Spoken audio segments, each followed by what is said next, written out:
know that someone is coming, but okay. So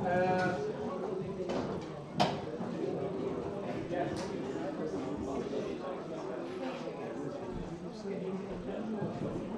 So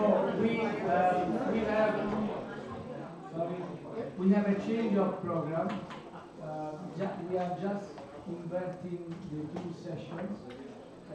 So now we will move with the sport education in your career, but immediately after we will continue with this, we will cover the session physical activity for us and well-being promotion. Okay?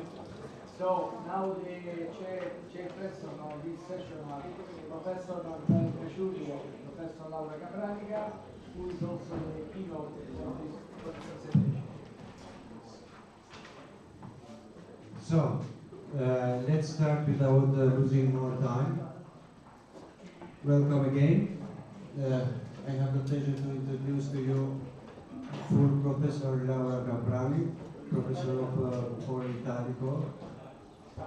Capranica in Rome, as well as the President of the Athletes Students in Europe and Dual Career Network. Professor Elsa. Thank you. The stage is for you. Thank you. We are in an educational community, and we know that technology can be our can help or destroy our life. So this is the second case. So this is the career of athlete implementing European guidelines, and I will try to summarize 20 years in a few minutes. So the thing that Europe recognized that sport is important for education, but not only, also for economy, also for values, also for many things, made the European Parliament have a work plan for sport every 4 years, and this gave financial support to many projects, and we will see. We have talked about the Council of Europe, and I'm not spending many minutes on this, but I want just to tell you that today I will give you some ideas on tools that can be really helpful for our programs, so to use with our students. And one of the tool is the revised European Sport Charter of the Council of Europe. The other is the United Union. Also the United Unions recognize that sport is important for sustainable development, and is also included in the quality of education. So sport education go along. And why it is important? Because athletes are a very big resource for society. 3 examples. One is a canoe kayaker who participated in 8 Olympic Games. She won several world championships.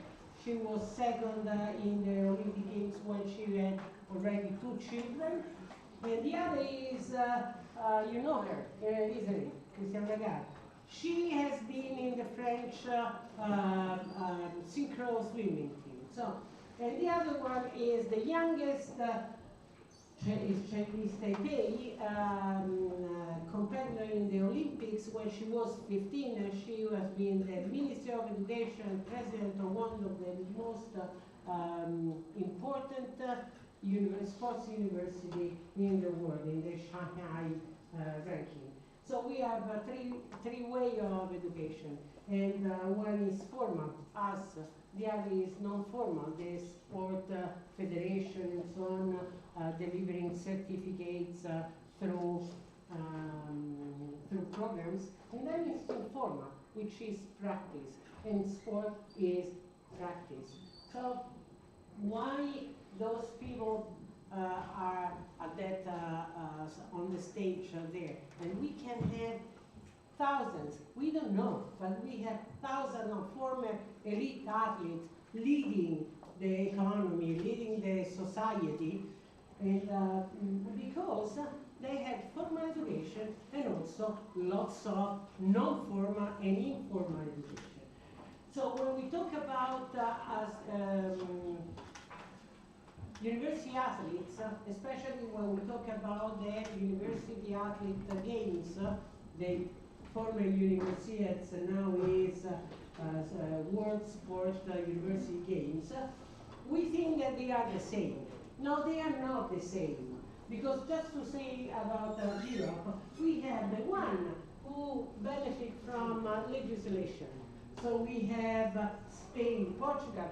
Portugal had a wonderful legislation. In 2019, they improved it. And we have also state as facilitator. So they do foster agreements between sport and education. And we have some countries, especially the northern country. Then we have National Federation Sport Institute Facilitator. Just one thing, we see Greece and we see England, but now there is also Austria. They have CADA. This was a study in 2010, the first one. Now, thanks God, we evolved. And then there are the laissez-faire. What laissez-faire mean? Mean that the athlete has to negotiate her or his path with the education and sport, and this is a further burden on the athlete. But I can give you also some good example from good practice from the laissez-faire, because from difficulties and challenges we can find solutions. So if we talk about Europe, Europe is a lab for trying to find the solution for each of the different conditions. Now, how do we move? Top down, the policies, or bottom up, the needs? I would say both, and then I will show you. First of all, this is the most important document, which is the guidelines on dual career. And they have three main areas: the policy, the health, financial incentives, and as you see, there are lots of aspects that we can study. Also, the guidelines are part of my students' curriculum in sport management and sport coaching. And then I'll tell you why. So obviously, dual career is a responsibility of the individual. If I'm not motivated to go to pursue a higher education, I don't go anywhere. Nobody can convince the person, but it's also a cultural thing. And now we have lots of stakeholders. The one who are the entourage, they call it, which is the one surrounding the athlete, parents, siblings, teachers, coaches, and so on. And then there are the other, the federation, the school government, and then there are the national law, and then there is the European. So as you see, the arrows goes in both directions. So there is not top down and bottom up. There is both. The point is that we have to know. In Taipei, during the university, we asked the top athlete. The top athlete competing in the university, more than 90% had Olympic, participating in Olympics, in World Championship, in Continental Championship, in national teams, and so on. So are not just people that, oh, my university will send this guy because he's crossing the street. And they say that they have been helped by, mainly by at personal level from parents and sport siblings, from sport level from coach and sport managers. And we see the responsibility now of these people. And then at university level from university teachers, the ones who are open to this. Now, arrangement, the European Commission asked for arrangement of cooperation between policymakers in different fields, and this is with the European Olympic Committee, Athlete Commission, and committee. So we have to establish networks, because networks are important, but are also difficult because people in the network talk about different languages, have different values, more than values, let's say objectives, and different organization, different and it's very different, it's like a bubble tower. But the bubble tower can be solved through dialogue. And this is EAS. EAS is a stakeholder of the Parliament, Commission, the Council of Europe, the Rector Conference, the Mediterranean universities. We have agreements with the ENSE, European University Sport Association for University, the European University Games, FISU, the World Taekwondo, the World Athletics, the European Fair Play Movement, the Italian Society of Sports Sciences, the Brazilian Association of Dual Career, which started on the good practice of EAS. They started 6 years ago, and then with ENSE most recently. Now, what very fast awareness: who we are, who is the person, what is the role, what is the responsibility. 7, the knowledge. We need data effectively, dialogue and the vision. And this is an interesting picture. You know, this mammoth, female mammoth, she thought she was an opossum, okay? And she wanted to be an opossum, but she could not be an opossum. No, the problem is, who are you? The student athlete. What is their role? What is the responsibility? The parents have lots of problems. When you have a talented child, nobody gave you the instruction how to support the talented child. So this is a problem. The former student athlete, they have a role, they have the role model. We were talking before of the hero. They can be the hero. The sports staff, the guys and the girls, we educate them. So we have to be aware of what is going to be their role and what is going to be their responsibility. The university staff, guys, we are way behind what we should do, but we can move faster. I'm really positive. Policymakers who are now very well aware of the point, and in all the countries. I met the Ministry Council, the Italian minister, first time we had the Minister of Sport, and we talked about this, and they are preparing a law or a decree law. I don't know what are they preparing, but this is very important. International organization, the media is very important. For the first time in the last 2 years, I heard the commentator, anchorman, anchorwoman, asking the athlete or the coach about their study path. Now, research. Research has grown broadly. We had 3 systematic literature review, which means there is a big bulk of information to be synthesized. And I will give you just one. And the other thing is that EAS does is the Benny Bellio Scholarship. Please have your students, have your colleagues running research on dual career and sending their paper to EAS. The deadline is generally July 1st. By August 31st, I'm saying, no, by July 31st, they get the results, and the winner is invited to the conference, fully paid, go on board, ticket and registration, and those are from the very first, the girl, to the very last, the other girl, but the other, those are winners. What is good is that all their papers are now published in Q1 peer-reviewed journal. Q1 means top level peer-reviewed.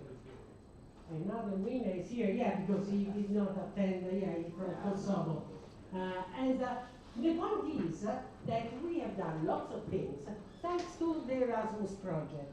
And the Erasmus project produced a wonderful number of guidelines, suggestions, recommendations, and also tools. I'll give you some. These are another systematic review on the project. there are more than 20 million euro invested in dual career projects. And you see all the connection, and you see all the frequency of occurrence of countries as coordinators of our partners. And this is impressive. And these are what we concluded as EAS. And just to give you some example, all of them produce some outcomes. And I will give you some of these outcomes. Specific also for population, for women, for universities, for this is for para-athletes. This is for companies. And everything is very interesting. I'll give you just this. Parents, we involved more than 500 parents in telling us what is their problem and what they would have liked to know during the process of raising their talent to the top. Personally, as Italian, I recognize the names of the Italian athlete at Tokyo. And when we developed this platform, educational platform, and we asked the parents, did we meet what you needed? And they said, we wish we had it years back. So years back they did not have, but years to come the other parents can have. The problem is, are they using it? Do they know it? Most not, even though we involved the Olympic committees and so on. Starting 11, this is for us. This is for us as, just a minute, as educators, we need to have our students know that there is this thing. Yeah, the starting 11 is for dual career service provider. Who is the service provider? From the tutor to the policymaker. And the other is, for example, in media. The athletes do not know that they can be role model, the student athlete. And when I talk about student athlete, I want to include also coaches, also sport managers, also physical trainer, also referees, because in 2021, dual career has been enlarged to all the athletes. Just to give you for education, this is very important, more than gold. More than gold is guideline for university. Obviously, if you are a university in let's say, Anglo-Saxon system where sport is embedded in university, you have money, okay, for it. But us, Italy doesn't have money. And I think that many other countries do not have this financial resource. Can I implement dual career? Yes, you can. And so those are the, I say, do it with no money or little money. Paralimits is for the I said para-athlete, and the other is how companies, we were talking about companies should be involved, should put dual career in their corporate social responsibility, because many athletes are employed to be also elite athlete. You know why? Because there are the niche sports. Field hockey in Italy, you can be also an Italian, in the Italian representative. Nobody will care, you know what I mean? So they are not financed properly. And they have to work and be also a member of the national representative with the flag, the anthem, and all. I don't know whether they win medals, but the more we talk, the more people will do something.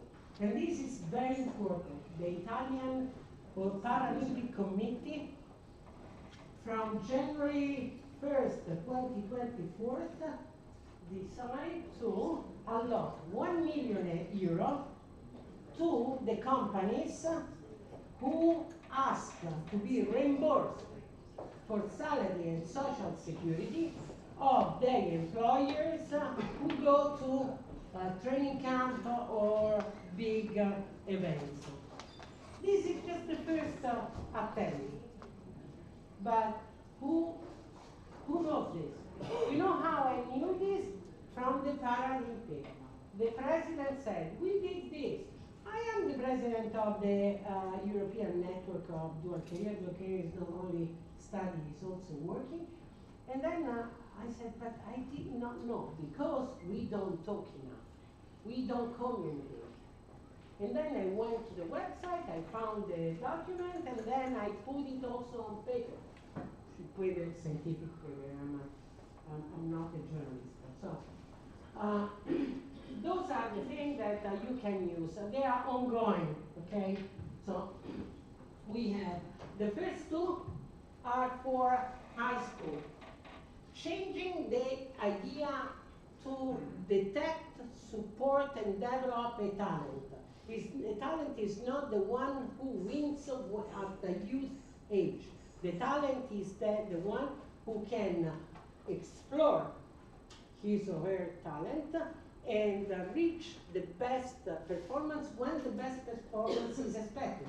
If you are an endurance runner, you will be expected to have a highest performance after 30. But during the previous year, you face lots of difficulties in studying and training, in studying and competing, in working and training, and working and competing. Then we have this, discover you. The university do not know that they have the best practice. Do not share this best practice. And ENSE, remember, European Association of Sport University, is leading discovery. Then we have Find Me that comes from a practicer in Italy, and then I'll show you better.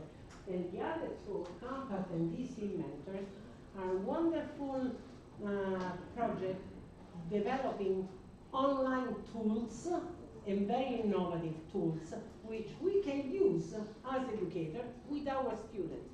Everything is for free. And then we have Sport Advice, which is a capacity building led by ENSE to develop sport from grassroots on in the Balkan countries. So, this is talent cloud-based education for creative sport talents, and not only sports, because sport can be just the first line. We have also the art, performance, and so on.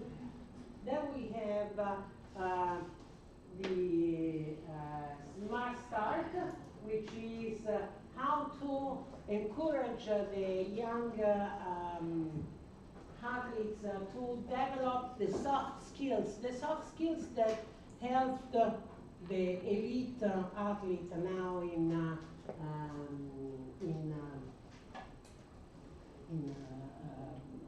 at the top level of their profession. Then we have Compact. This is promoting employability through Competence Hub, but this is on innovation and creative domains. So it's anything connected with the new technologies, okay? And in fact, launch the Digital Competence Hub on sport innovation through gamification. And you see that also when it's going to finish, okay? When you can expect it. The other one is Discover You, and I told you that is important because the university themselves, through the games, through the European big event, can implement their policies. And this is Find Me. Find Me born from an Italian way of doing dual career. A group of Italian universities got together and said, we are interested in sport. Some of them do not have even a sport path, okay, sport educational path. And they said, okay, how can we use our knowledge to implement dual career? And what they did was this, is a platform, and in the platform, each university gives, has the link to the education offering, and also the dual career offer in terms of bylaws, rules, and so on. So there are some filters. So you say, I'm going to to play basketball in Trento. Is there any university that offers the class in, I don't know, mathematics, because I'm into mathematics, and here they can go to mathematics, region, Trento, and so on. Okay? Now, is this enough? There could be a very good help to anybody searching for a program, but could be very good for the universities, because they have a for free platform and for free, how do you say, merchandising or whatever. They can do anything on this platform. Is this enough?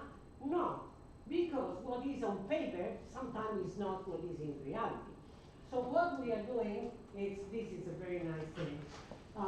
More Than Gold, remember More Than Gold, the how to get services in dual career with very little money? Okay. We have logistics support, okay? Assistantship and tutorship, curricular requirements, social support, financial support, and policies. And we asked the several universities to provide the expert in several universities to provide the situation.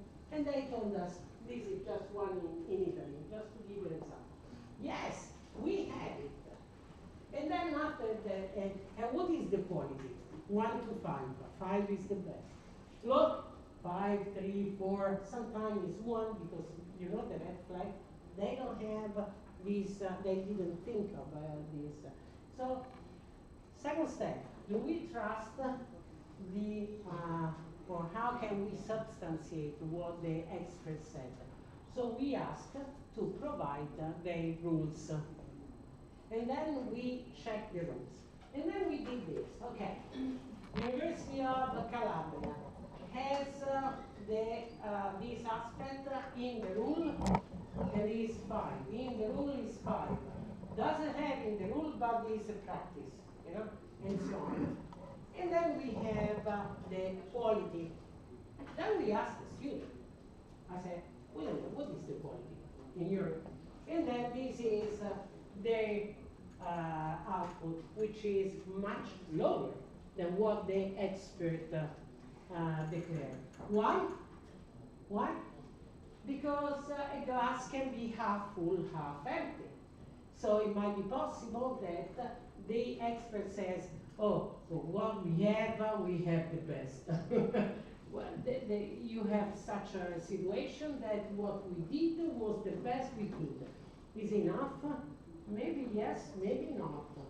So, and we have this for all the universities who work till now with us. Now, you want your university included in this platform because this is going to be the platform for Europe, for university. You want it? Keep in touch with find me or keep in touch with me. We will send you all the information we need to provide your university this line of information. So if people want to go to, I don't know, Tirana, can go there and check. But not only on sport, because only 25% of the elite athlete choose a sport path. The other are more into business administration, communication, medicine, engineering. They have, you can find anything. So when we talk about university, we talk about university, not sports university. And I come from a sports university, which I think is the best one. The best choice. So DC Mentor is also another project which just started and is finishing next year, the end of next year, is to provide the mentorship platform. So the mentors, because I am a mentor, I'm not a tutor, I'm a mentor. I can give my student athlete or employee athlete some information, some, you know, to let's say, support their motivation. Sometimes athletes or sports person do not have a constant motivation. And sports advice is in the Balkan area. I'm telling you, at the last conference, one of the who is here, he said, guys, in the next project, spot us because we are hot, which means the Balkan area is very important to get financed. And also the FISU and the IOC program for athletes give peers.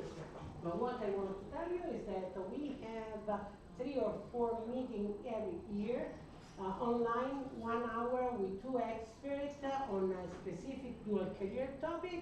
I open to all my students, and many others have their students attending it because it is an additional tool to our work.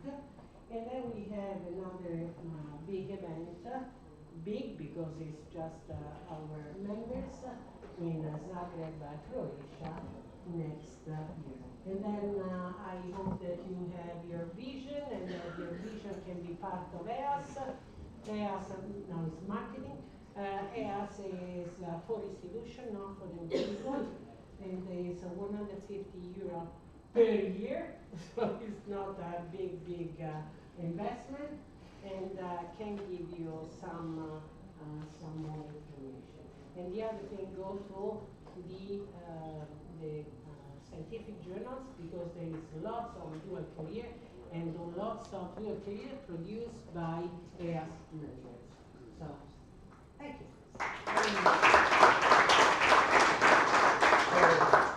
We have to move on. We have no time.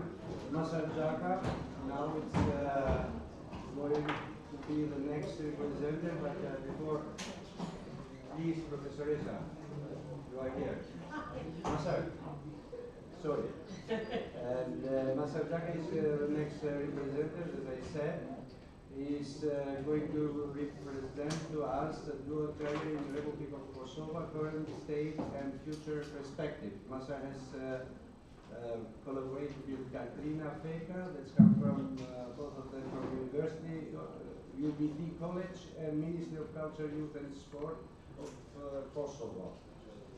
But before Masar is going ahead, I want to remind you that in the end, this time we will have question for all the presenters, and for more, now the time is going to be calculated.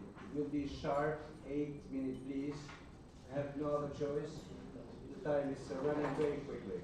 So Master, be prepared. In the 6 minutes, I will raise hand. Go ahead, Master. Okay, thank you very much for the introduction. Nice to be here and present some important data or information, is better to say, regarding dual career in Kosovo. Before I start with my presentation, I need to mention that talking about dual career after the presentation of Professor Esa Kapranica is not that easy. So, but this makes it easy for me because I can run a little bit faster and finish off my presentation in time. So, as Professor Bain was mentioning, I'm going to talk about dual career in Kosovo, current state and future perspectives. In the first slides, I'm going to skip a little bit because of the definition and the things that Professor Esa was just mentioning before.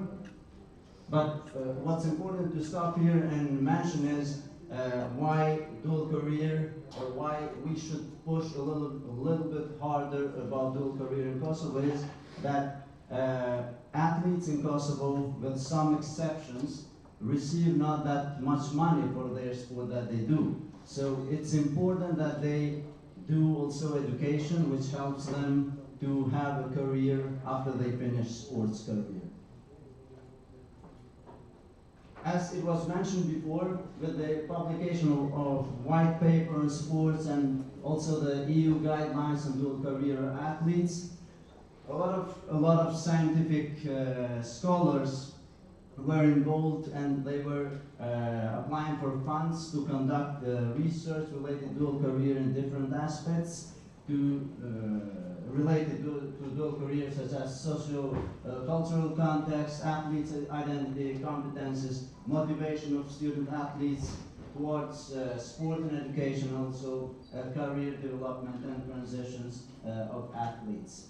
Together with Professor Kapranik and also Professor Tessitor and some other colleagues, we conducted a study in Kosovo which was called Dual Career Through the Eyes of University Student Athletes in the Republic of Kosovo. And I'm going to stop only to these graphs because in this study there were some very nice findings, but I'm going to stop only in this one because it relates pretty much to what I'm going to talk about, or what this abstract was about. So if we look at the data, at these graphs, when we asked student athletes about their knowledge or if they are familiar with any policies or programs related to dual career, in the graph A, these were the response that they do not. In most of the cases, they were not aware that in Kosovo exists any document or any policy or program regarding dual career.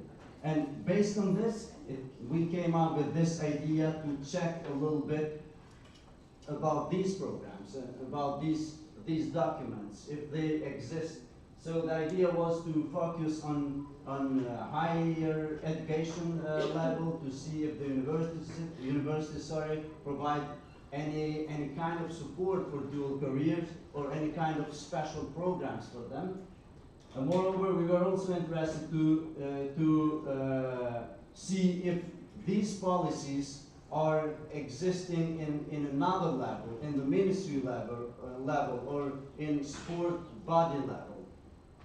So to do that, we analyzed 7 universities of Kosovo. We checked their websites, 7 public universities and 2 largest private universities, to see if they have any programs or documents regarding dual career, or if they offer any kind of support whatsoever for dual career athletes. And also we were interested to see in the National Olympic Committee if they do have something in this regard, and also we analyzed the documents from the ministry. It was surprising that the word dual career athletes was not existing in whatsoever sources, neither in university level nor in the Olympic Committee or ministry. What was surprising, which has also basis on the data of the paper that I was showing before, there is no tutoring offered in Kosovo whatsoever for dual career athletes. Higher education institutions have their career centers, which is a positive thing, but they do not have competences, or it's better to say they do not offer any advice, or they do not offer counseling regarding dual career. We just got approved by the government the new law on sports, and this drawn my attention about its name, the Article 15 Athletics Scholarship. So basically, until the age of 25, athletes can create an agreement with the sports club who can finance their education. So basically, it says like that. And Olympic Committee of Kosovo, they offer 44 scholarships. The amount is around 150 euros, if I'm not mistaken, for 44 athletes, promising athletes. I'm gonna move fast. Based on what we found, we were creating some ideas how we can move forward based on the context of Kosovo. So I marked this: universities should envisage structural advancements. When on the paper that I was talking about, when we asked student athletes, what kind of support they get from the university level, one of the most responses was some of the professors support us. And this talks about that. We should convince also the other professors to support dual career athletes. And this goes in line with what Professor Esa Kapranica was telling before, that most of the athletes do not come from sports science. We have a higher number is also distributed in other faculties. But talking from the context of Kosovo, the thing is how to convince a professor from architecture to support dual career athletes. So it's a little bit tricky.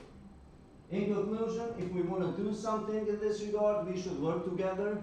Sports bodies like the Olympic Committee, Ministry, sports federations should work together, sit together and work together with higher education institutions to create documents and programs to support dual career athletes based on what it's already existing, based on the best practices for dual career athletes in Europe. And I have put this picture because these are the highest level of athletes in Kosovo, and that's the best tools that we have.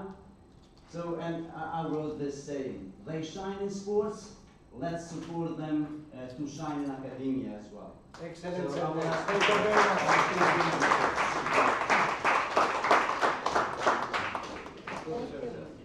Thank you, Master. It's, I cannot ask any question because I was at the end with but I can view. Oh,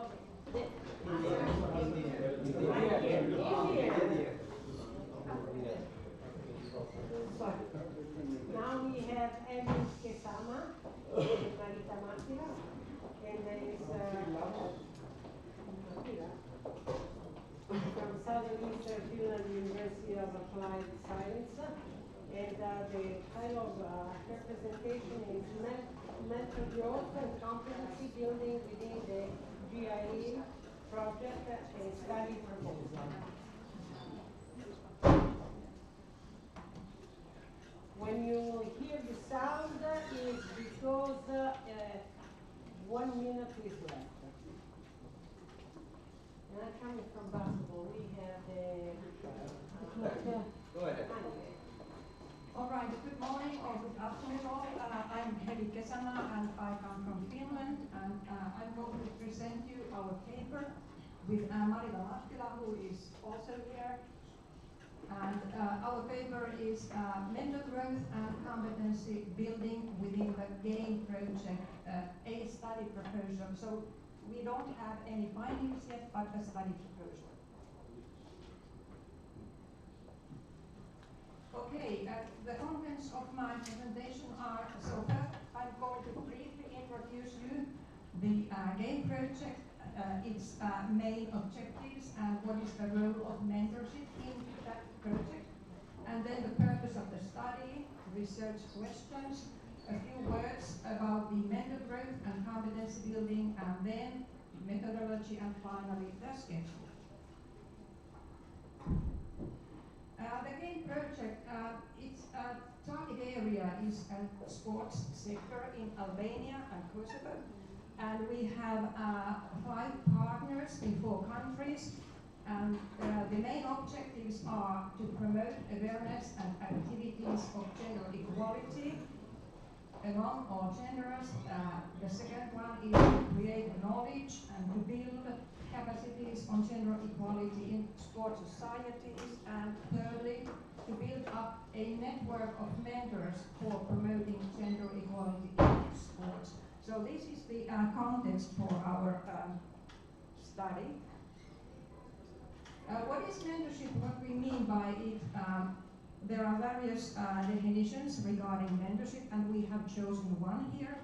So we think that mentoring is a developmental relationship wherein a more experienced individual, that is the mentor, supports and guides a less experienced individual, that is the mentee. And we think that this is a process where both parties can develop. And the role of mentorship in this specific project, game project. So the mentees here, they are female sport leaders and coaches, approximately 300 persons. And they have an educational program here in this project, and we are supporting them by mentoring program. And we have, in total, we have 25 mentors from four different countries. And what they have in common, these mentors, is that their professional or voluntary activities are related to sports. And the mentoring is focused on equality themes in this project. And it will start on in December, and it will end approximately in May next year.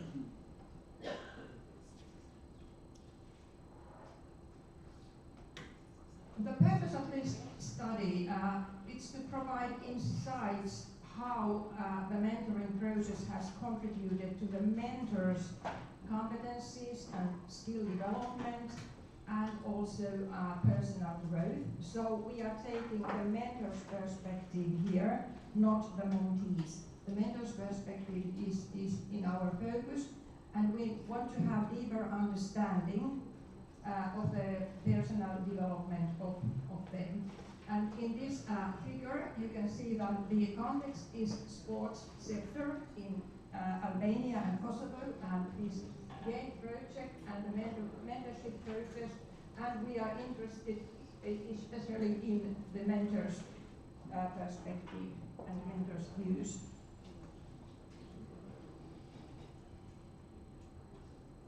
We have two research questions. How have the mentor's own competencies and skills development during the mentoring process?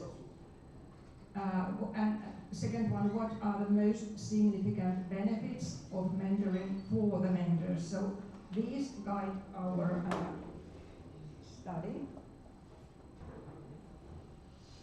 Then a few words about what we mean by mentor growth and competency building. So mentoring is based on, let's say, internal and external motivations, and there are components in that. For example, mentors can get personal satisfaction when they learn, they help, they share things with the mentees, and also they have an opportunity for self-reflection.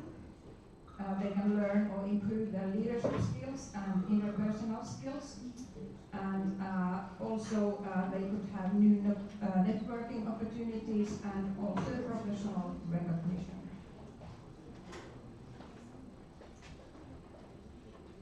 The methodology in our study is that we will have a qualitative approach here, and the mentors are our key informants in this study.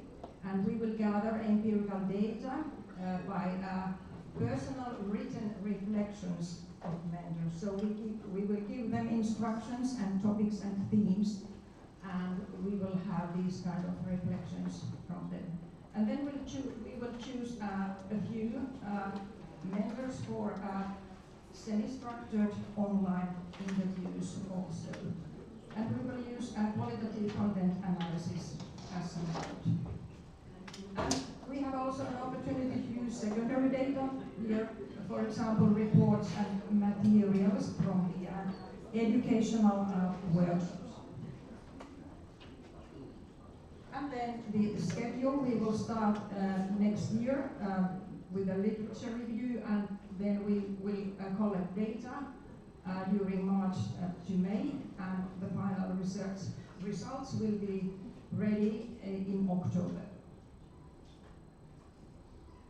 All right, and finally a short list of references, a preliminary list only, and then thank you. Questions or comments? Thank you very much. Thank you for this interesting project, and also for keeping the time that the questions at the end. Now we have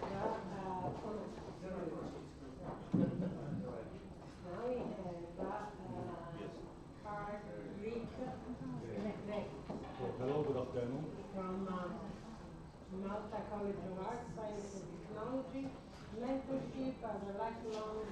development relationship for coaches, around the theory study for coaches. So basically, this is the title of my research. Currently I'm following the doctoral program. So mentorship. No, very close. Hello. Yeah. So mentorship as a lifelong development relationship for coaches. Around the theory study. A study overview. So basically, mentoring for sports coaching in Malta. Mentoring is very present when it comes to education and nursing, but when it comes to coaching, it's exception. So basically, we want to speak about this. And also, I also made some interviews to sustain my argument. So this is the literature gap, need for formal mentoring. Informal mentoring exists actually, but formal mentoring is structure where coaches can have support doesn't exist actually. So this is my research question. What is the current state of affairs in the Maltese coaching environment in using mentoring as a formalized infrastructure? So this is the methodology. I'm using the grounded theory approach. And this is the program that helps me organize. It's called Max QDA. Basically, if you see here, these are the interviews that I did with my interviewees. We call them cases. And here I start coding my interviews. Also, this program offers memos and codes, and you can write notes on the side, and eventually you can also extract the data. This is a very, very good way to organize yourself and also extract data. And also you can use maps. It's a very good program actually. So the rationale. So the objective is to investigate mentoring for sports coaches in Maltese context, theory development, explore and support practical measures with literature-backed mentoring. So research implications for mental interactions, etc. I'm going to skip. All right. So this is very important actually. It's a purpose of sampling. The interviewees have to be specifically coming from the area, so to have valid information.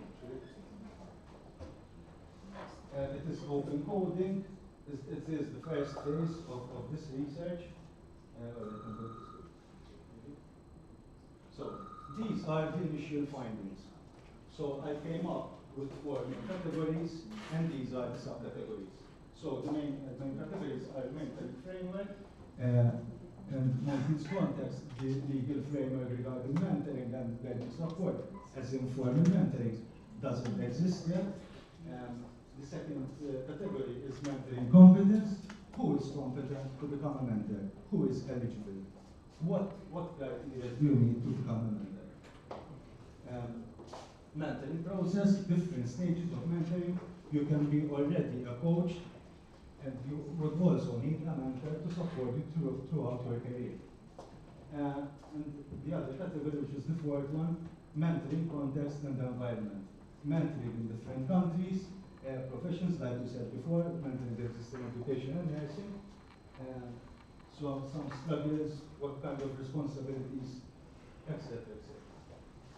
So conclusions, suggestions and limitations. Point 1, Malta has no formal mentoring process for support coaches. Point 2, the difference between mentoring and coaching must be differentiated. This is very important. The coach, we are referring to the person that goes on field.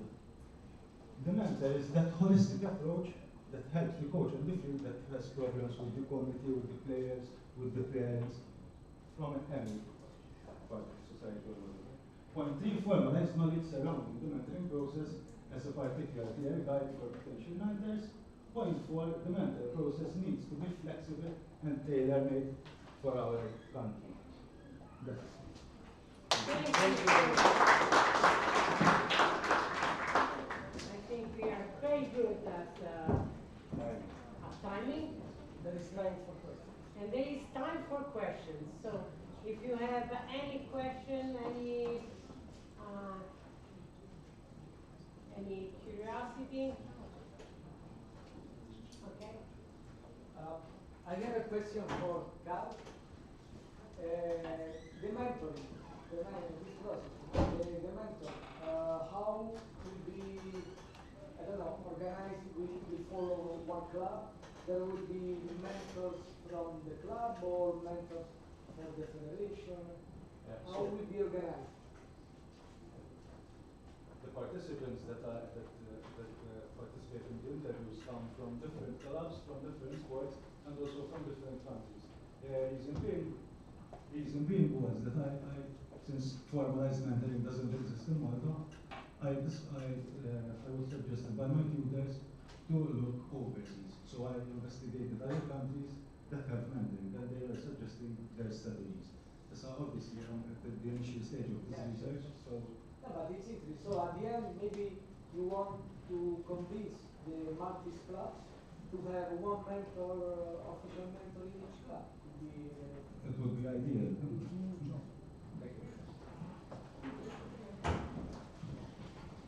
Any other question? I have a question for you, Prof. How to start changing the situation in Kosovo regarding dual career? I don't know whether it works, but I can give just two suggestions. The first one is to include in the study plan, in the study offering of your program, that one of the professional figure can be sport tutor for dual career, because now many top-level professional teams, clubs, and so on require a tutor for their academies, and also the national team. The Italian soccer national team has a dual career tutor. The problem is that who do they engage?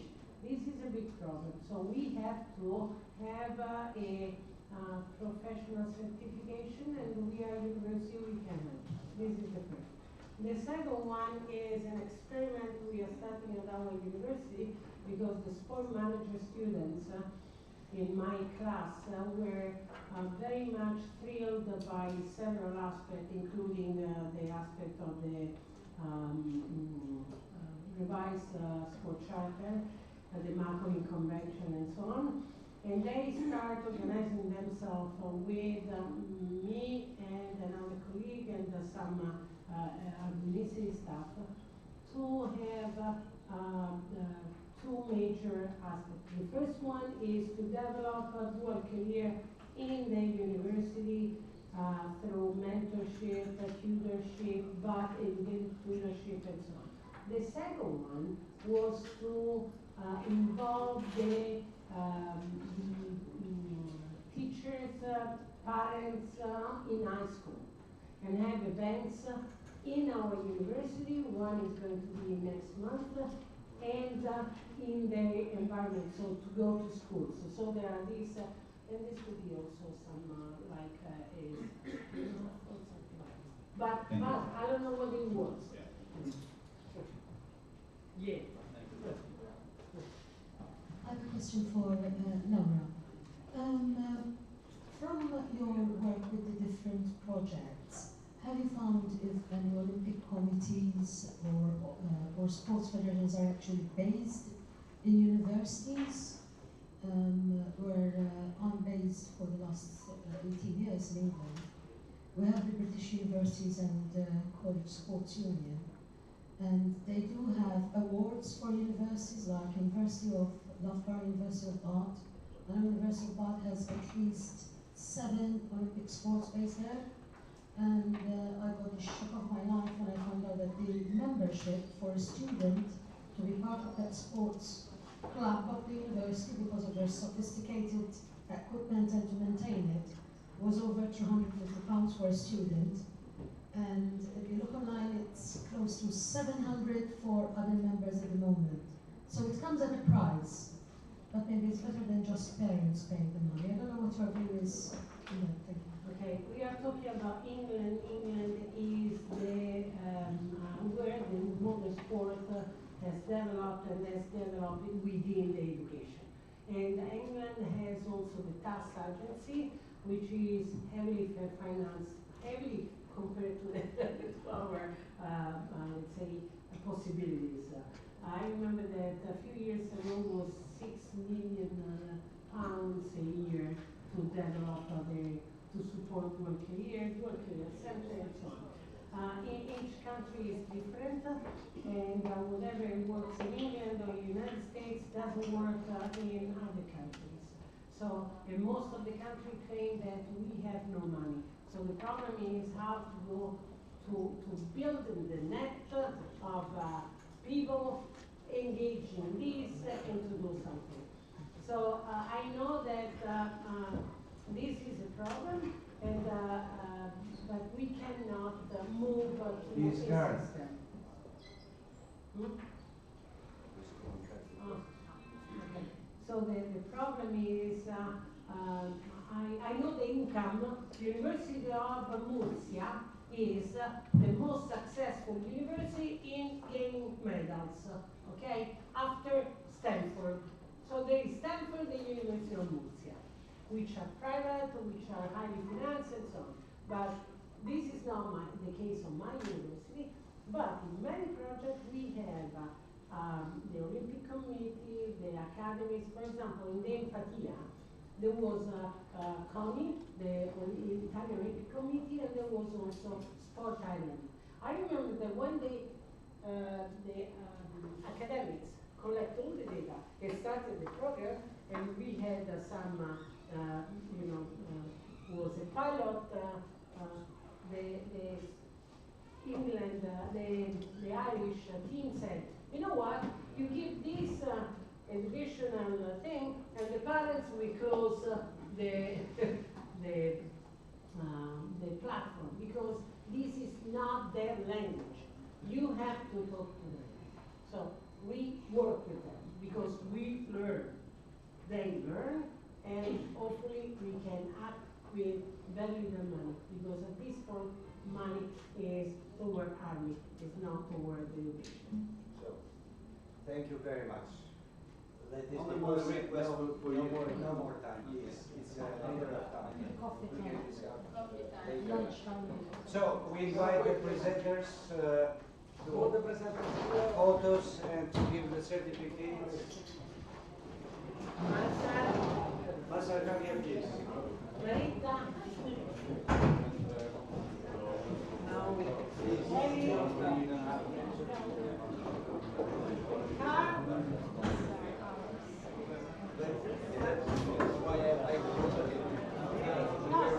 Here, please. You need to come forward because you have the picture on your face. There, where Laura is. You need to, no, because you have the picture of the thing on your face. Come forward. Exactly. Come forward. Laura. Come forward. Come forward. There.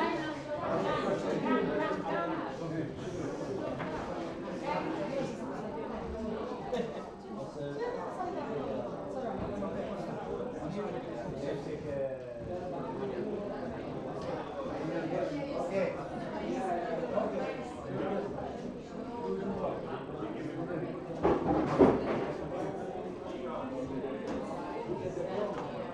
Thank you. Next panel, please.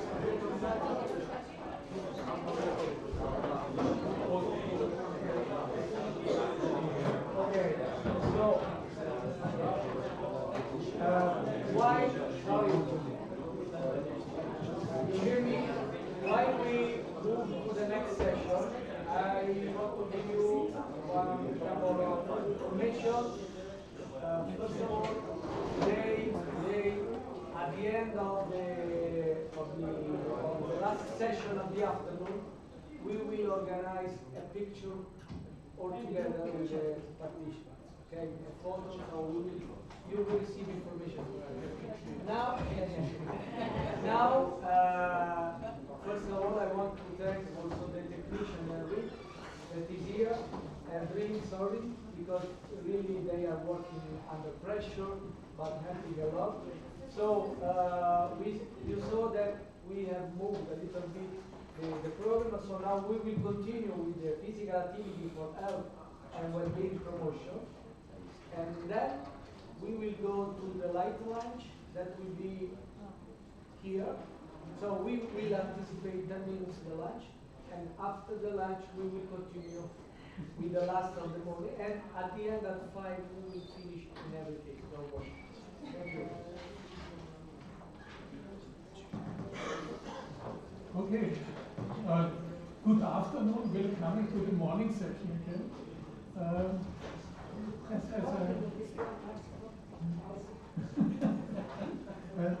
As I mentioned before, and I would like people will come again. Here is Spaniol coming from Rijeka, and in reality representing ENSE, and she's talking about healthy lifestyle network Europe project, and she would like to give an insight about the good practice of an Erasmus Plus project. Thank you. Good afternoon for the second time. Well, we are proud to present this European funded project. This is a good practice that we can see that the Europe is recognizing this problem and also it's funding it. So it gives opportunity to all the universities, all the other stakeholders maybe to think about and applying on similar topic. As we can see from previous lectures, that Erasmus Plus has a bigger impact, and we have the platform where everything, all the results are going to be shown in the end. So this is the project that started. This is the project that started last year. So it's 3 years of project, and it's going to be held in 2 more years, and we have like a basic outputs for now. But it's a continuum that started in 2020 on the previous project, and we have the results from that. It's important to say here that we have 9 partners from 8 different countries. So it's a consortium that contains experts on different fields. We have fields from experts from universities. Also, we have experts from fitness clubs and European Network of Sport Education as a partner that has an impact on a greater population because it has a lot of partners that are part of this network, and it can disseminate out the projects. The goal of the project is to promote healthy lifestyle across the Europe. So we know that the Europe already stated a lot of facts about the obesity, about the health problems. So we know where we stand, that our path is not going any better. And this is the project that wants to tackle these problems. So the background and the rationale behind it, as I already told you, it's continuum on the previous project that we had found the results, and we have some insights on where we stand and how we want to tackle this problem. But the problem of raising level of obesity and of diabetes, it's something that we need to tackle on 3 points. So we need to we need to attack our mind, our body, and well-being.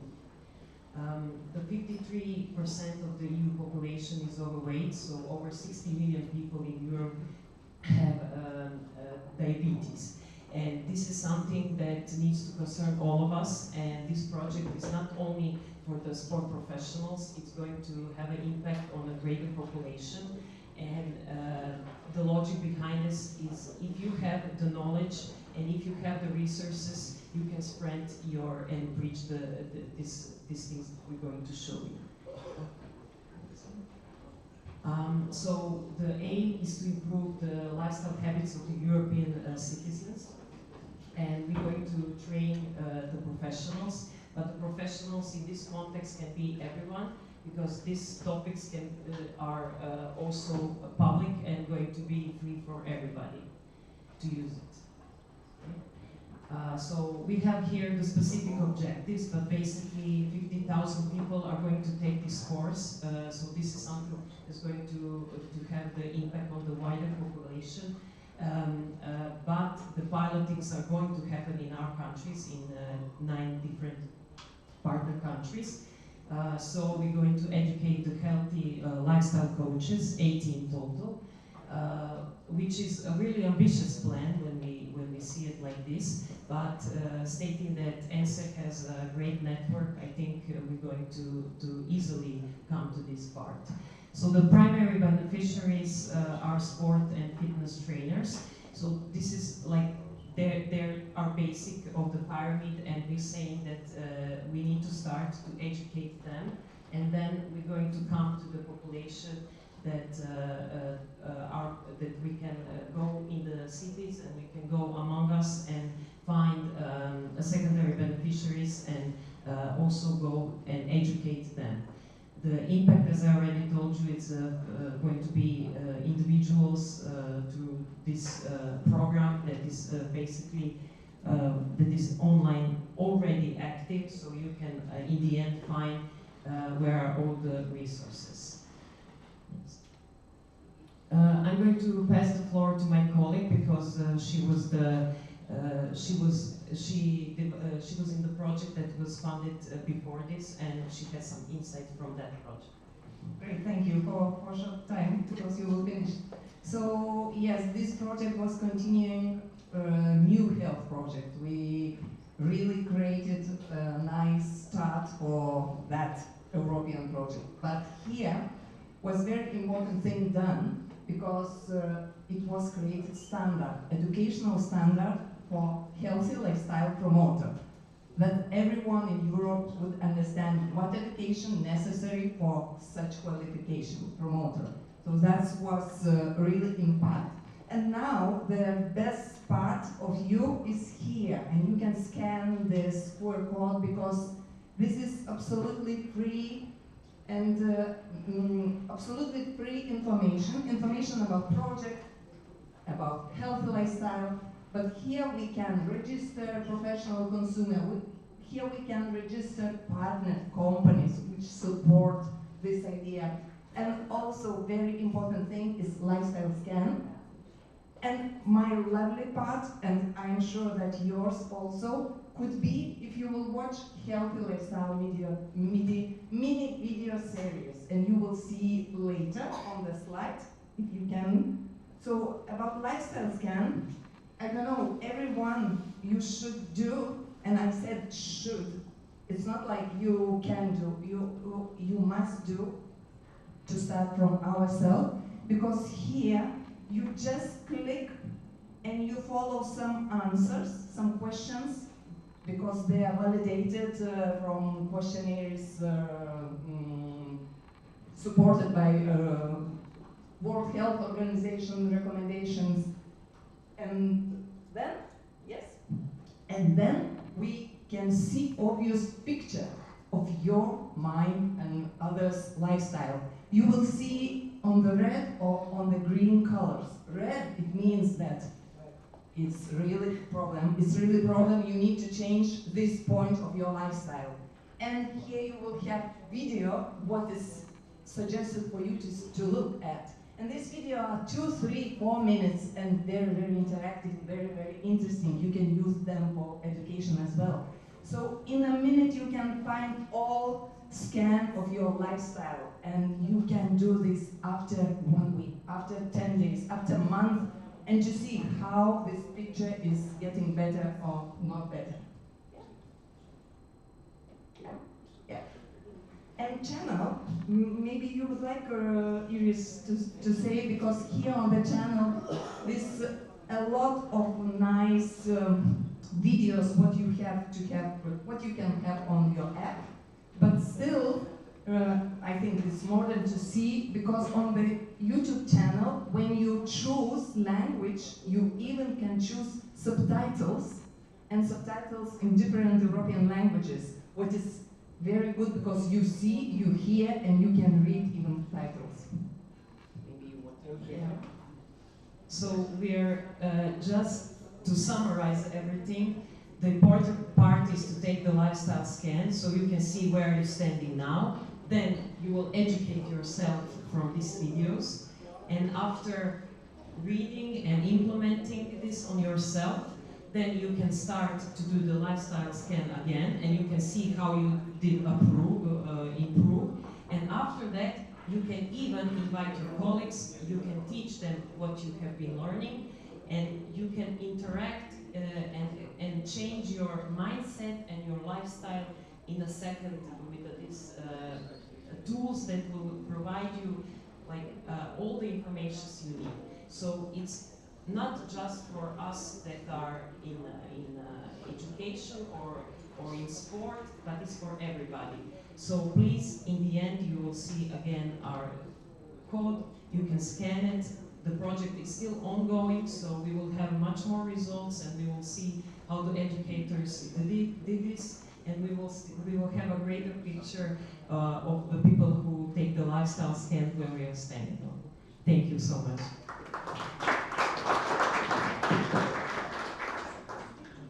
Thank you, Iris. Thank you, Simona, for this very nice presentation. And I'm really happy that you showed a little bit of the work ENSE is doing in the project, because this is, as we saw yesterday, one of our main works which we are doing. And I think this was really a very good insight in what we are doing, actually. And because I didn't introduce you before, Simona Boja-Jiene. This is always a little bit difficult. She's coming from Lithuania, and she's talking now about the promotion of physical activity during pregnancy and postpartum. Why should we care about education? Yes, thank you very much. I also will start to be on time to finish everything. And, okay, yes, now I have mine. Maybe you someone thought that, oh, this topic not for me. Oh, I'm not pregnant, or okay, it's not my topic of research. But pregnancy and postpartum relates everyone. We have families, we have grandchildren, we have grandchildren, we will be future parents. So for everyone, it's related to this topic. And why should we care about education? Why we need this? It's again my mission to spread this for you today. Pregnancy is opportune time for the promotion of healthy lifestyle, especially for those women who never did exercises, maybe they spent not really good lifestyle behavior. So pregnancy is really good time to start. And exercise in pregnancy is even the duty, I could tell, duty for future mother to ensure development of a healthy baby. Because inactivity in pregnancy is related with non-communicable diseases during or after pregnancy, but the most important is here, obesity and metabolic disorders for children. We know that sitting is killing. We know that during pregnancy, sedentary behaviors are associated with many physical negative outcomes, but also mental distress, larger newborns, which we are regulating. We're seeing that increased number of larger newborns coming to this world. But despite those knowledge, nearly 2/3 of daytime pregnant women spend sedentary. Yes, 19th century, it was very clear message, avoid exercising during pregnancy. But it was 19th century. Now current approach is about physical inactivity is risk factor for maternal obesity and also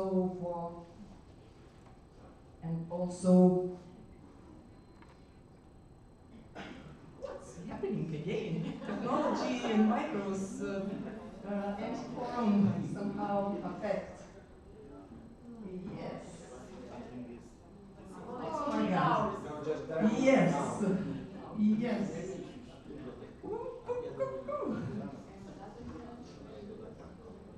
Tool detected. And you cannot cannot download and you cannot make a bigger screen? Good, good. So what I can tell, we have a lot of myth regarding obesity, pregnancy, and exercising. We have a lot of unawares, or we have lack of knowledge which are published, a lot of science evidence-based outcomes exist regarding this topic. And yes, and what we are doing, we read them, we declare them, but if they touch us, we don't use them. I have example with my daughter when she was pregnant, and she graduated of master degree in the sports science. She is a trainer, she knows everything. She went through these courses, pregnancy courses, but when she started to be pregnant, she stopped everything. Because doctor advises what to sit, don't do, don't bike, don't swim, and take it easy. And she took it easy. You can imagine how many myths we have on this. So physical inactivity is risk factor. Risk factor, that's it. We have a lot of benefit. Exercising mother. So we need to motivate, to keep, to support. And physical activity is not associated with miscarriage, with stillbirth, with neonatal death, with birth defect or preterm labor. No, exercise is not associated with all these outcomes. And we have a lot of information on this, a lot of recommendation, and ECHO, American and Canadian guidelines are the most informative, I could tell. But still we have challenges because we still lack of knowledge, we still don't know how to engage physical activity, we lack of social support. And every pregnancy is unique and special case. And it doesn't matter what situation, woman must be physical active. Even in complicated pregnancy, physical activity is recommended. Yes, specialized, additional education, training, or trainer is important. And here is very important message again, because there is no scientific evidence that some sport activity can be dangerous for pregnancy. That's why here is alive. Pregnancy is not prison. Pregnancy is alive. And if you were athletes before, if you were doing exercise, so let's do this. Safety precautions, yes, and reason to stop. When to stop. It should be very well known and very well spread. But welcome to reality. What reality I want to tell? Reality about how many exercise professionals are certified to supervise pregnant and postpartum women. Here we don't know because it's not enough for pregnant woman to just join general class. Okay, I will do yoga, little bit slightly, I'm pregnant, but not we need to have structure organized specially for pregnant women or postpartum women design this program, but we don't have them so much that they could choose, okay? And why prenatal sessions should be supported with an exercise professional? Why? Because we have too much influencers in the industry, on the social media, on the market. Yes, we are aware about complication, and someone professional should stop them. Pregnancy myth, too much myth. Why? Because some ladies, some women, they have first step in exercising field when they get pregnant because they feel or intuition, they know that they want something better for their child. And pregnancy and safety, they are very, very important. But this is a picture of reality. When pregnant women coming to the fitness club, all instructors, they want to guide, they want to go out because they are not confident, they are not competent, they don't know how to help them. And they are scientific based also.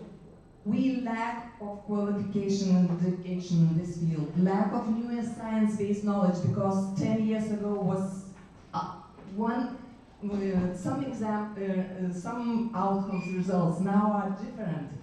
For example, now high-intensity interval training for pregnant women is really good mode of exercise. Can you believe? And we have plenty of evidence on it.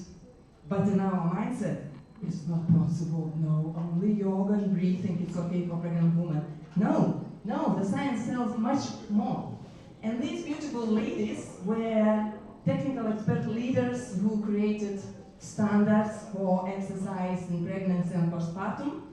And colleague of Vera and Susana from Portugal, so Rita and Anna from Gdansk University. So we were leaders to create this standard and to show institutions how to do education. And here you also can scan this QR code because it's immediately will run to standards. And this is topic which should know every exercise professional if he wants to be educated as such. And very shortly, pilot study we did regarding NICE NEPE project, the International Competency Questionnaire. So it was 30 questions with the answer true, false, I don't know. And here was nearly 200 exercise professionals in Lithuania. And what we summarized in nice picture, because 30 points are the highest. So we have 45% of them, exercise professionals working in the industry, incompetent. Incompetent, it's less than 15 points. So it's incompetent in our fitness market. Poor knowledge, average knowledge, and 5.6, they have excellent good knowledge to supervise pregnant and postpartum ladies. And if you want to check yourself, please answer to this, okay? A woman who was inactive before pregnancy should not start any exercise during the first 8 weeks. Do you believe this? False or true? False. Yes, green one means that it's right answer. But still, look how many exercise professionals think that it's true or I don't know. Second, during pregnancy, women should not perform activities with arm raised. Don't clean window, don't do this because it's not healthy for your baby. Yes, it's false. And still, how many exercise professionals think another way? Third one, during pregnancy, women should not exercise with more than 5 kilogram resistance. You have 8 in front? Yes, but it's on the arm. And again, you see how big numbers of not correct answers. So we believe in it. And the last one, if you have diastasis recti abdominis, you know that's happening with the pregnancy. Any exercise to strengthen abdominals should be avoided. No, it's myth. It's myth. And still, only 30% they agree that it's false. But do you think that your knowledge of competence are sufficient? No. Exercise professionals, they say, no, I am not competent. I'm not competent. And yes, they would like to have education on this. For the conclusion, from Lithuanian perspective, majority of exercise professionals, personal trainers, instructors, they lack of knowledge. And there are no significant difference between age and gender. And it's necessary to do this because we need exercise professionals to this network, wider network, not only fitness industry, doctors, midwives, physiotherapists, psychotherapists. So it's like everyone, we should move and to support pregnant women, postpartum women to the healthy lifestyle. And here's my grandkids, and I every time want to say, if we want to change the world, we need to start from our home. So regarding this topic, you must start from your family, from your near, close, I don't know, daughters, brothers, uncles, and something what we have around, and then to provide and to support more society and general population.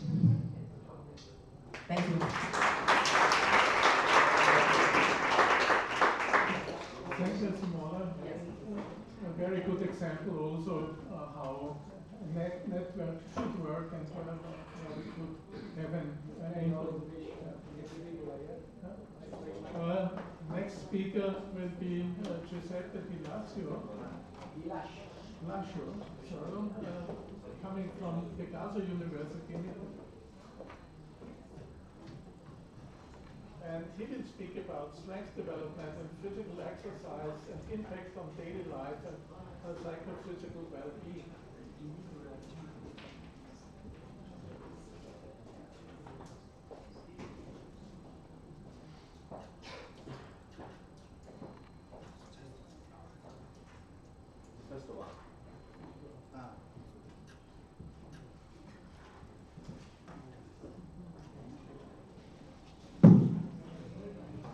Good morning, everyone.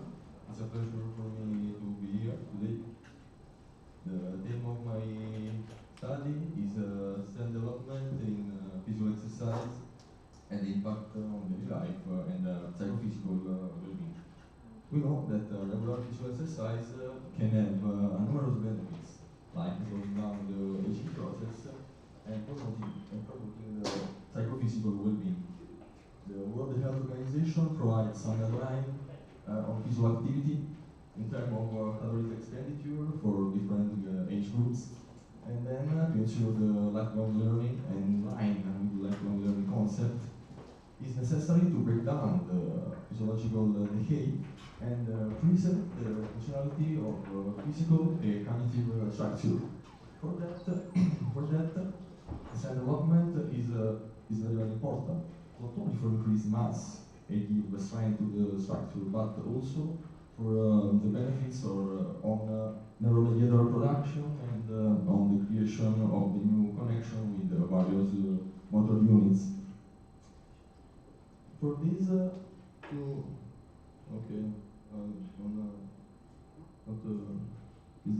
wrong. Okay. For ensure this process, not only the quantitative data are important, not only the amount of strength improvement is important, but also the qualitative aspects are important, like the perception of a person can have on this improvement, on strength development. So the scientific literature doesn't provide data regarding the perception and the opinion about that strength development can have on their daily life and on their well-being, on their psychophysical well-being. So the study aims to evaluate the effectiveness of the protocols for strength development, but also to collect data on perception and opinion that a strength development can have on daily life and on psychophysical well-being. So the combined sample consists about of 24 people, 40 male and 10 female, aged between 35 and 55 years old, with different work position, with different levels of sedentary. For the administrative test, where the isometric mid-type pool, a scientifically validated test to assess the maximum isometric lower limb strength values, and then the hand grip test, not scientifically validated, to assess upper limb strength levels. Between the incoming and outgoing tests, a strength development protocol was administered 3 times a week for 12 weeks. At the end of the course, questionnaires were administered to collect data on perception and opinions about the impact that the strength development can have on their daily life and on their psychophysical well-being. In this slide, you can see the questionnaire. It is composed of 3 sections. The first is linked to general information, second to perception, and third to opinion.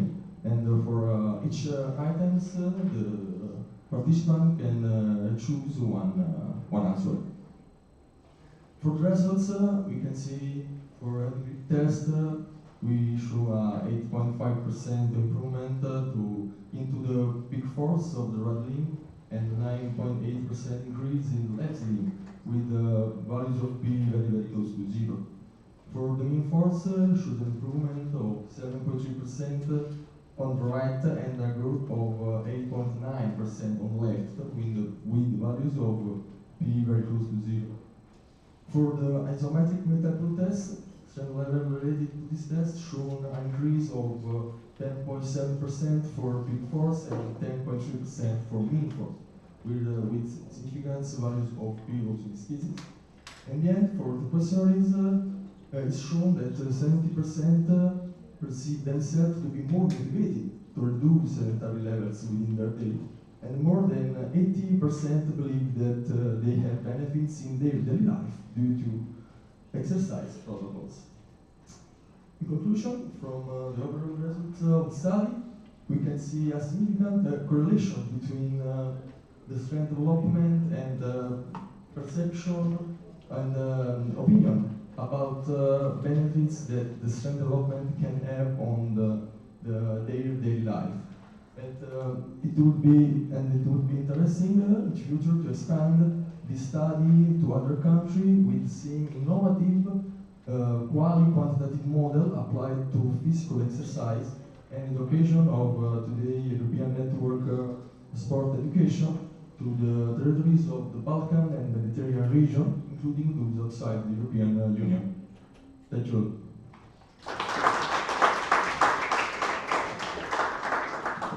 Thank you very much, Giuseppe, also for being in time. Also to keep in time with the next speaker, we go to the next speaker, which is Renzo Kerkuber, coming from Malta College of Art, Science and Technology. And he's already starting to stopwatch, I think. He's speaking about the impact of daily school physical activity on the body mass index, speed, growth, motor development, and wellness of primary school children. This is an experimental study in. Thank you. That was your 1 minute, okay? That was too long for the time. Anyway, I'm trying to go a bit fast for you.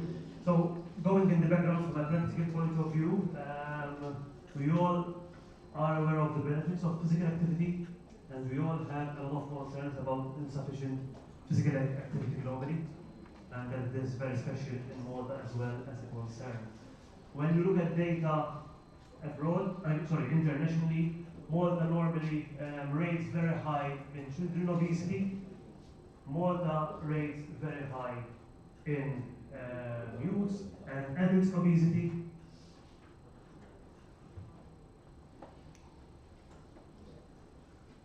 And there was another one which shows that Malta ranks very low in the level of physical activity. So as much as we know with the benefits of physical activity and with problems of obesity, we rank very high in the wrong side and we rank very low on the other wrong side as well. That led to a concern from the Malta Football Association, who was at the end of the day interested in the development of kids who eventually become football players. No? But for them, it was evident that, look, if so many kids are more active, so they are developed better from a fundamental motor skills development, then it means that we have better football players in the future. So they were interested in this, and they said, look, can we join forces and we do research, and we see if physical activity in schools affects the development of fundamental motor skills, academics, psychological wellness, to eventually influence policymakers and influence practice. And that's how FunFit5 project was born in Malta, which was focusing mainly on the academic domain, wellness domain, and physical domain. So from a methodology point of view, what we did was we included 3 schools in Malta. When we speak about 3 schools in Malta, more or less we covered the whole country, okay? So we had one in the south of Malta, one in the middle of Malta, and one in the north of Malta. And in every school we employed one class, which was the control group, and the other class, which was the experimental group in every school. That was the whole study design, and I'll go focus on that because I only have 8 minutes, but I had 16 minutes. Okay. So I'm going to present a bit the idea of the physical part and the wellness part. We had a pre-intervention phase where we tested the fundamental motor skills, the gross motor skills of all the children, which were 73 students, and we also tested the wellness of the children. And we did the same thing post-intervention after a whole year. So when I'm talking about intervention, it means that in these schools, most probably I would risk to say for the first time ever in Malta, there was physical activity or physical education every day for at least one lesson, which would be 40-45 minutes. Okay? In the control group, we didn't do anything as part of intervention, and we let the normal routine happen as usual, which would probably be on paper 2 lessons of physical education. In reality, it would be per week. In reality, it would be somewhere between the 2 or 2 and a month. Okay, for the gross motor development, we use the TGMD3 as data collection, which includes 12 tests. That's the setup. We're recording all the skills covered by the 73 students. After doing that testing, so it was jumping, landing, throwing, no routines. There was the intervention of the physical activity per day, as we said. Then there was the post-intervention recording again, where we collected the data again. We ended up with 4,134 video clips of kids doing the tests.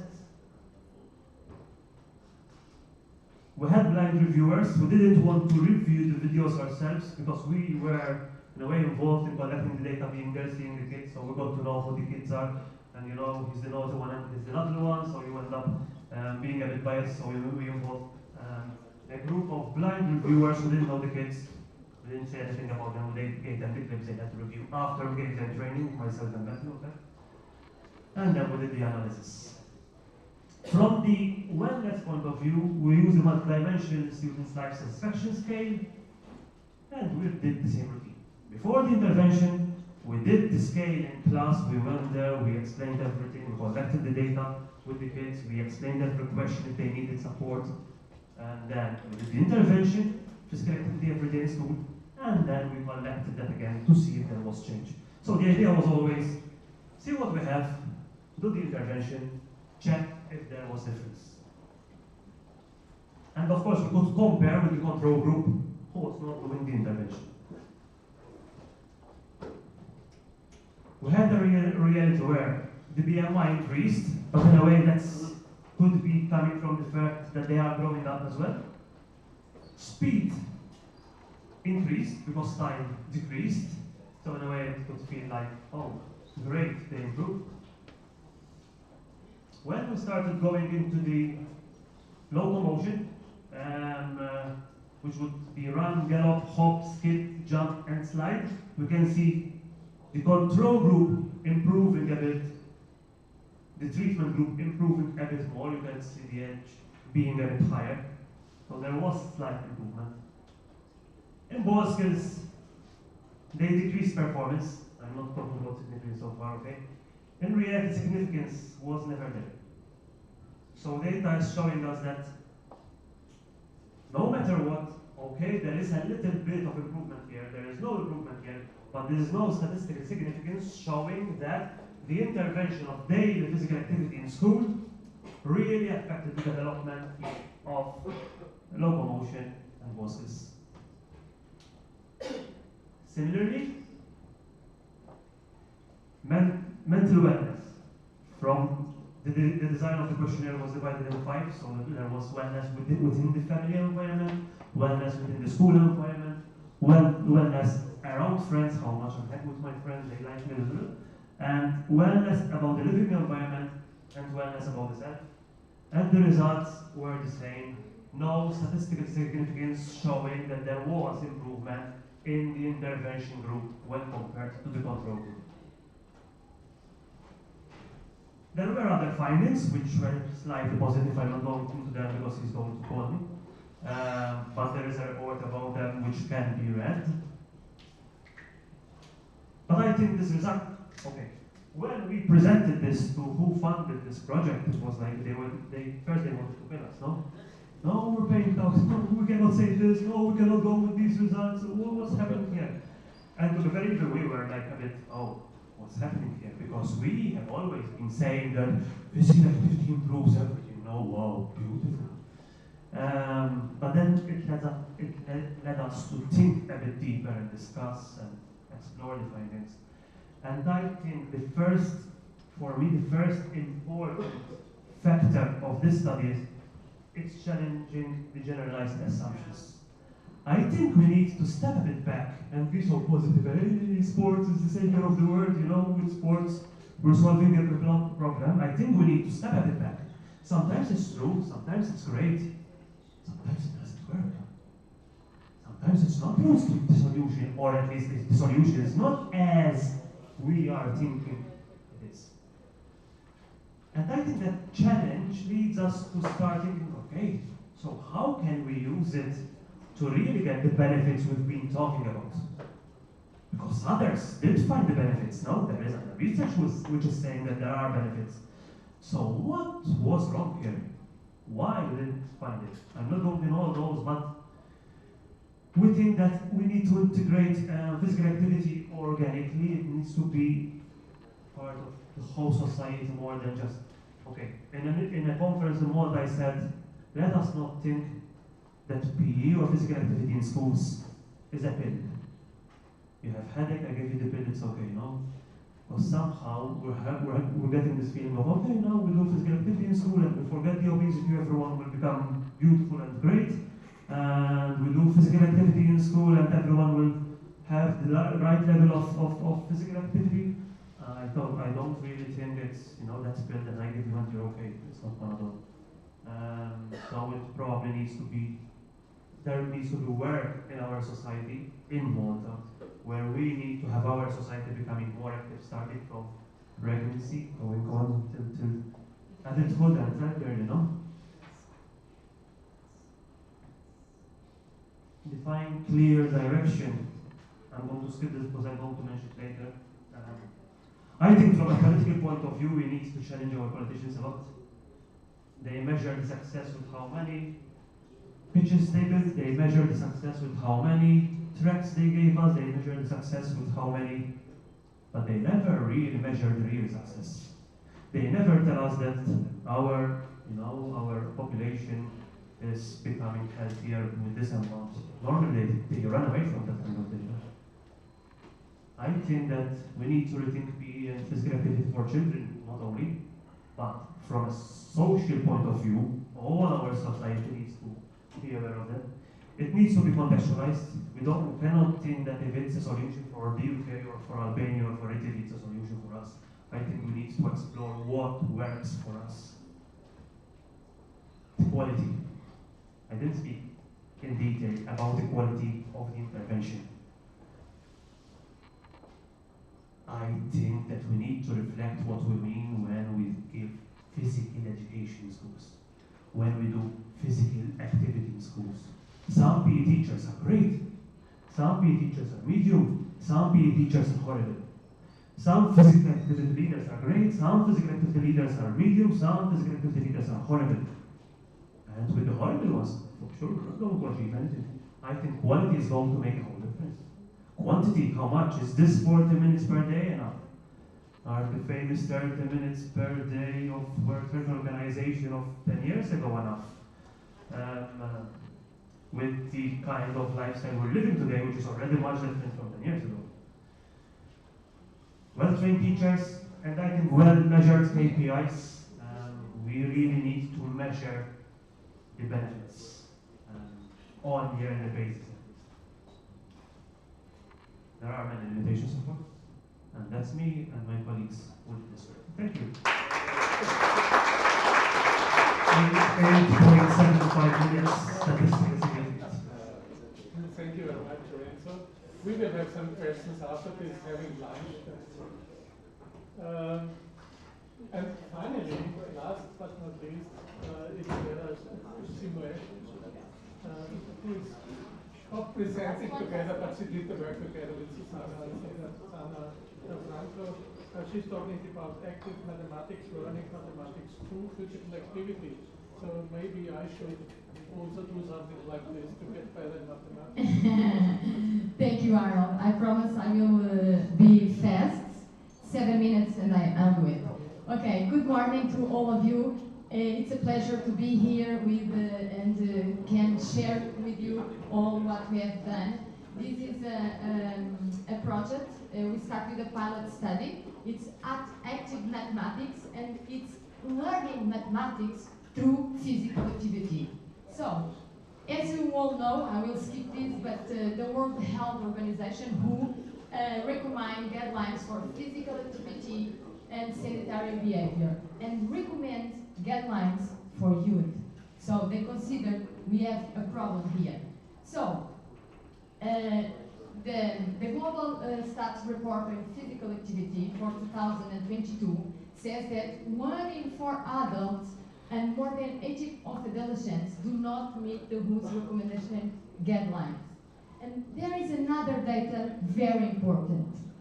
Global physical inactivity costs health systems around $27 billion per year, and estimate that in 2030 will be 300 billion. So, overweight, obesity are increasing in population, especially in youth. So, we are here in a panel, right? Well-being promotion and physical activity, and we are sitting here for 2 hours. So I will have a challenge for you. Can we stand up, please, and just stretch a little? Yes. Yes. And you can like this, no problem. We are sport people, right? Thank you so much. Thank you so much. We are contributing. Thank you. Thank you. We are contributing for the guidelines of WHO. Okay. So, integrating physical activity programs in Dale School is really, really important to control this data. So, we have the COVID, you know, and children stay at home. They didn't do much physical activity, and also they have some problems in learning process, especially in subjects like math. So, we think about this, me and my colleagues, and we say, why we did not do a new study to see if the children can learn maths through physical activity. So, this is our project, Active Mathematics. It is supported by our Portuguese government, the Institute of Sport and Youth, and the big aim is to implement active math sessions through physical activity. For that, for this pilot project, we made 12 sessions that were developed with our students from 2nd year of elementary school. And then the class, we take a class and we split in the middle. So we have an experimental group and the control group. So once a week, the control group stays in the room with the teacher in a traditional way, in an expositive content. And the other group, the experimental group, go outside, play, and do activities, physical activity. But we use games, fun games, to teach them mathematics with games. Both groups made the initial intervention, mathematics diagnostic test, and the final one. And then also the groups use a pedometer for we to know their levels of physical activity. So the results. We find that there was, after the program, a significant difference in the level of physical activity in both groups. We saw that experimental group made more steps. And we also didn't see difference between groups in mathematics learning. And we said, oh, so they don't learn maths. Yeah, both groups learn maths in the same way. Even if they are in seat position or if they are doing physical activity. So this is a great finding, you know? Okay, that project, we have now some outputs. We have here a QR code. We publish our study in educational science journal. You can see there all things that we really made. And we also write a book. And this book is very interesting because now in Portugal, everyone is saying, we want that book. So if you want, you can get it, but it's in Portuguese, sorry. Maybe you can do some network here to translate to several languages, okay? Okay. And you can see the games are very easy to understand. Every teacher could see it and put it and operationalize it. So we also, of course, we are now doing our in different congress. And the next steps is to go to other years. We did this in second year of elementary school, but now we are trying to do it in first, third, and fourth year.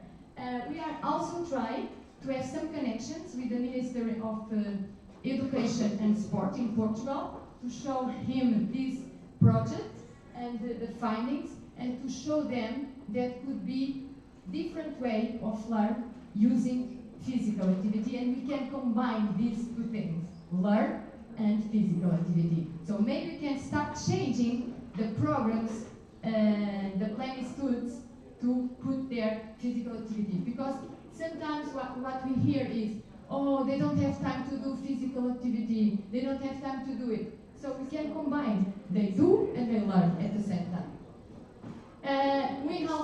I'm here also, if it is possible, to make with other countries this pilot study, and we can have an international network, maybe it could be possible. So if you want, just come to me and say, please, we are very pleased to do it.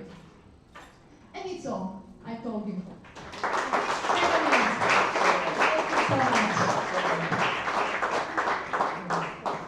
Thank you very much, Kiera. Please, before we leave, you received it already. Yeah. Bring it with you because we have to make it. All the speakers, please come out. Oh, okay.